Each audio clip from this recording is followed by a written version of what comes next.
Sindh assembly की public accounts committee का इजलास हुआ और महकमा बल्दियात को निशाने पर रखा गया। महकमा बल्दियात में सालाना 1 खरब और उससे ज़ायद की रकम जो है वो दी जाती है और वो वहाँ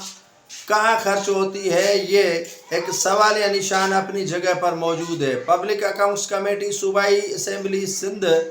के जो चेयरमैन हैं निसार खोड़ो की सदारत में इजलास हुआ और इजलास में जो है वो लोकल बॉडीज़ के हवाले से काफ़ी जो है वो गौर व खोज किया गया।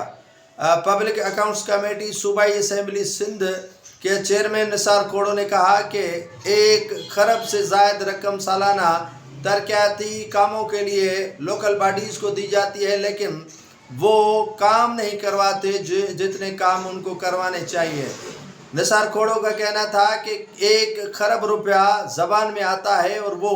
कहाँ लोकल बॉडीज़ खर्च करती है, ये सेक्रेटरी लोकल बॉडीज़ और दीगर जो इंतज़ामी उमूर के सरबराहान हैं वो आइंदा इजलास में आकर बताएं। निसार खोड़ो का कहना है कि 1 खरब से सिंध को जन्नत बना देना चाहिए, लेकिन सिंध तो जन्नत नहीं बना, लेकिन पीसीज के ज़रिए जो है वो रकूम हड़प की जाती है और हर माह जो है वो इसमें करोड़ों रुपए का घपला किया जाता है और वो पैसे